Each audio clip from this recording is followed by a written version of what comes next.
Remember sitcoms? You must have watched at least one in the good old days. Be it Friends, How I Met Your Mother, The Big Bang Theory, or The Office, sitcoms used to dominate television for years and years before they finally started to decline, almost becoming obsolete in today's media landscape. They're not completely gone yet, but the genre has changed and evolved into something more current and less familiar than what we used to know. It's almost as if the few sitcoms that run today have lost their charm. They're not as addictive or as entertaining as the ones we loved in the past. So, why is that? Is script writing bad, or has the world changed? Or perhaps we've changed with it? Well, let's go ahead and find out. First of all, viewer habits and expectations have changed. Think about it. We don't watch TV like we used to. There's no more sitting down at 8 p.m. for your weekly half-an-hour comedy show. Oh no, now we binge, we stream, we want shows that build and feature proper character development.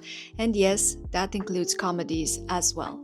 Sitcoms traditionally were made to be dropped into at any point. You didn't need to watch episodes in order, but now people are used to shows that build across said episodes, where characters grow and stories deepen. That reset every week formula just doesn't satisfy us in the same way. And then there's the tone. The humor that worked in the 90s and early 2000s doesn't always land with today's audiences. A lot of us gravitate toward more grounded, more awkward, or more emotionally layered comedy, something along the lines of Fleabag or BoJack Horseman. These shows are funny, but they're also kind of tragic, or weird, or brutally honest. And that honesty tends to resonate more now than the polished, carefree tone of traditional sitcoms used to. It's not that we've stopped liking comedy, we just wanted to reflect the complexity of life a little more. Sitcoms used to be a comfort because they offered a break from reality, but now what comforts us might actually be something that acknowledges how complicated reality is. Which brings us to the burnout of the sitcom blueprint.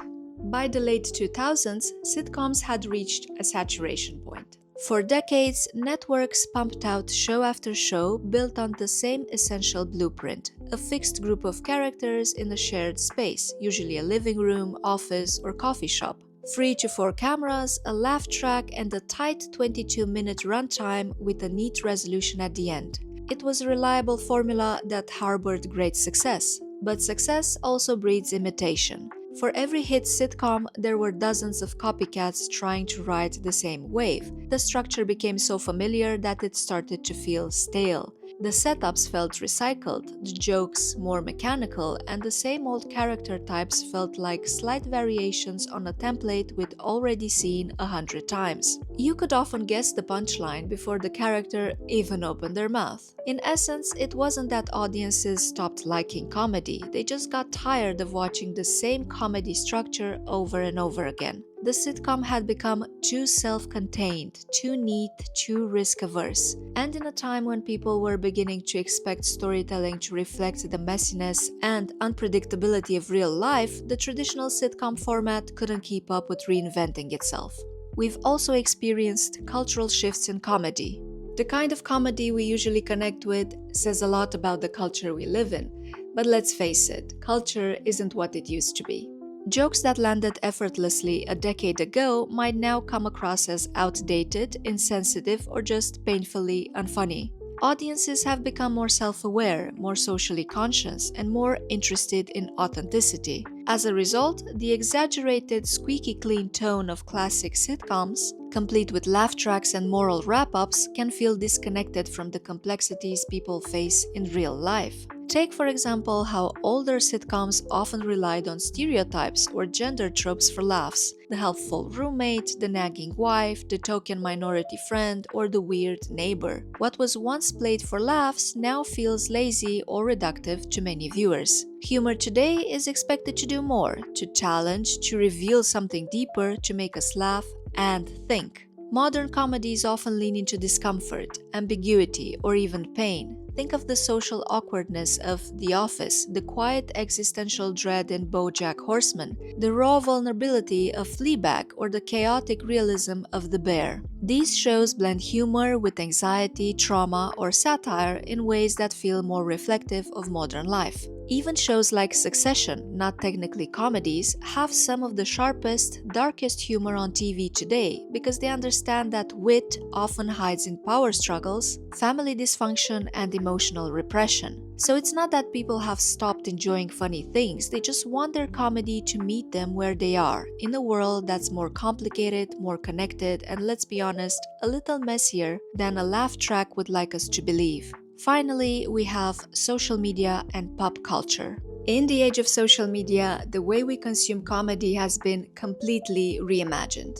Platforms like TikTok, Instagram, X, and YouTube have shortened the attention span of the average viewer, not because people have lost interest in long-form content, but because they've grown used to rapid, punchy, instantly gratifying humor that's designed to hook in the first few seconds. A clever one-liner, a perfectly timed reaction video, or even a relatable facial expression can go viral within minutes. No setup, no character arcs, just a hit of dopamine in under 30 seconds. And here's the real shift.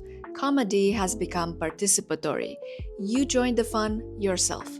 Memes, for example, evolve as people remix them. TikTok trends spread because everyone can join in with their own version. In that landscape, comedy isn't just something you watch, it's something you do, something you share, something you build on. That immediacy and interactivity are things traditional sitcoms just can't compete with. So, while long-form comedic storytelling still exists, especially in dramedy formats, the mainstream comedy spotlight has largely shifted to short-form content creators. They're faster, more flexible, and more in tune with online culture, and that's dramatically changed what audiences turn to when they want to laugh.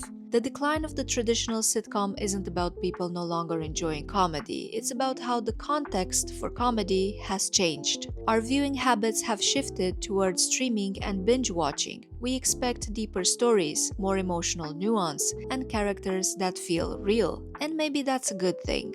After all, we can always go back to watching our favorite sitcoms whenever we feel a bit nostalgic. Thank you for joining me today. My name is Danny. Please like and subscribe to my channel if you're interested in seeing more. And remember, comments are always appreciated. Take care, everyone, and see you next time. Bye!